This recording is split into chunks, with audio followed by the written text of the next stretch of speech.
والسلام بارک راځي د هغه چې کوم ترزیو قارون تاسو به پیژنئ نوم به موریدلی ویدل الله جل شانه ډېر مال دولت ورکړی ډېر حدیث مبارکه کې راځي د اوښ چابیانې به څو کسانو ځان سره ګرځولي موسی علیه السلام ته د زکات حکم ورکړ چې ته زکات ورکړه چونکې الله جل شانه جلالی پیغمبر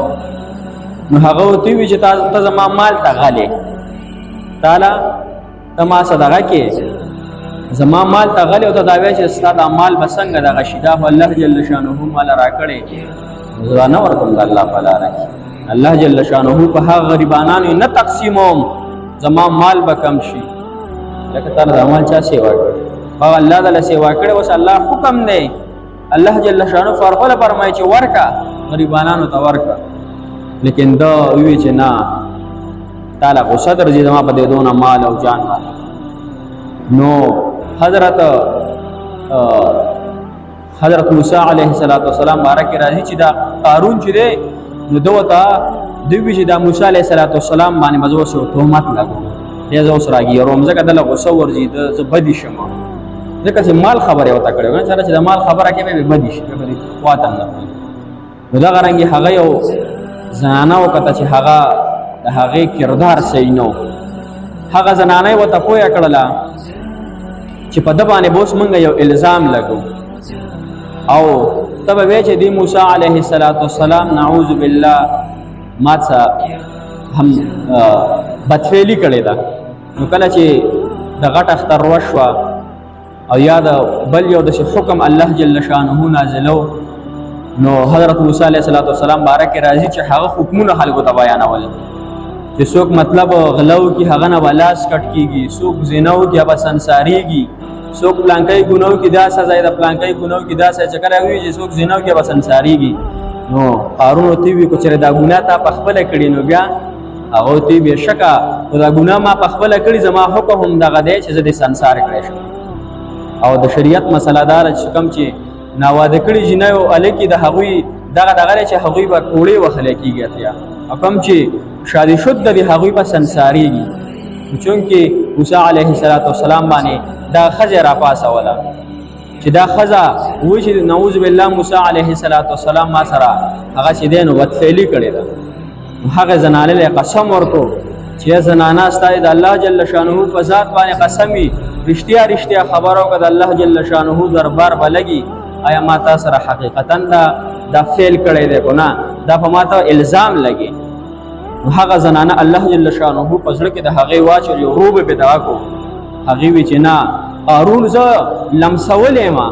ما له پیسې راکړي چې ته موسی علیه السلام باندې الزام ولګاوه موسی علیه السلام په سجده باندې الله جل شانه ته پر ډېر وجل چې الله شکر دې تا دې د دې کردار نه زه بری کړم حالانکه ما خدا ګناه کړم نه لیکن زه په خپل قوم په دغه کې زه یو کته انسان حساب شوی الله جل شانه وتا او فرمایل اے موسی خذيهم بالارض دزمکه ته حکم وکا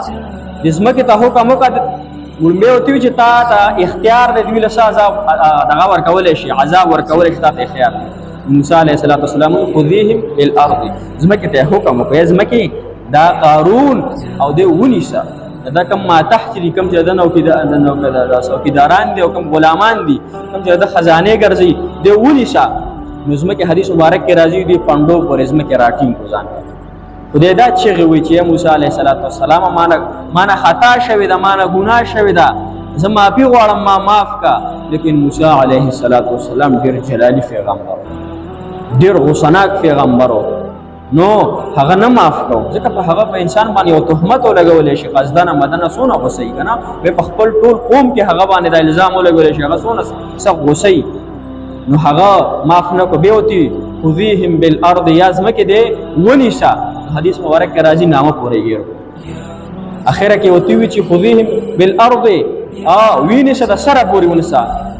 د سره پورې راکاګو او ورو پزما کې روان الله جل شانه هغه خزانه هم هغه په سر باندې کې خو ته په پیغمبر باندې دا الزام لګي وی الله جل شانه وحی نازل کړه یا زما خو پیغمبره د انسان د قارون ته دونه زارای او دونه چغه سورې ته دوالی دې مې لږ وخت لپاره تا در حواله کو تا معاف نکو او چې دې ما ته आवाज کړی کنه چې الله ما معاف کا ما د خپل عزت جلال قسم چې دې ما معاف کړی. ته مسلمانانو خبره مې دې پورې کوله چې الله جل شانه انسان معاف کوي او چې انسان الله جل شانه وړي وړي باندې ګور انسان له مغفرت لپاره خو وګوره په وړي کې وړي کې سيز رانی سي چې ما قرآن کې الله جل شانه فرمایي فمن يعمل مثقال ذره شرا يره. الله جل شانه فرمایي د ذره برابر شر چاو کا ہوتا داغه بدله ملاويږي. الله جل شانه عفو ډیر وکړه. انسان د دنیا او د دنیا کې چې څونه شیان دي مطلب غرون اسمان زیاده ګناهونه ډکي الله جل شانه فرمایي زه مفهوم جماعتو عفو ډیر زیاته په غضب باندې الله جل شانه رحمت غالب دي. حضرت امام غزالی رحمت الله علیه متاثر دي ډیر غټ بزرگ تیر شوی ډیر خط کتابونه لیکلي غټ کتاب احیاء علوم لیکلي نور غټ کتابونه لیکلي دي. هغه چې کله وفات شو چا ورنه پوښتنه وکړه چې حضرت الله وبخلوي او الله په دربار کې زه پیښ شوم الله جل شانه راته ویل چې ما د فرد سره وړي ما پړ کې وی چې ما په دنیا کتابونه لیکلي ډېر وعظونه او تقریرونه مې کړي او ډېر خلک مې د الله دین ته رابللی دی کې دې شی دی وجه الله جل شانه زما مغفرت الله په پټو سینو باندې انه علیم بذات الصدور په پټو سینو باندې پر ازونه باندې الله خبردار دی مزله کې څه خیال الله به خبردار دی. نو هغه وی چې ما په ځل کې دا سوچو چې ما دونه رس کړی الله جل شانه تو فرمایلنا حدیث زونه دې نه بخم یو عمل لرا تقبل شوی پاغه دې بخم دوی چې عمل وسی یو ورځ تا کتاب لیکو قلم نه سراو کم چې بخوا قلمونو دا وسنینا او سایه کې دې ګنده کړو هغه سایه قلم تارا چوت کو او تا لاس کې نیول او تا په لیکل کول یو مچ را لې مچ زما یو کمزور مخلوق را لې هغه په دغه سایه په دې قلم باندې کې ناستو او هغه چې تا وته وکتل نو تا په هم رحم کو چې دا مچ دا وته کې شوی غریب هغه صحیح سکل شروع کړ تعالی انتظار وکړو د هغه نه پستا دوباره لیکل شروع کړو امام غزالی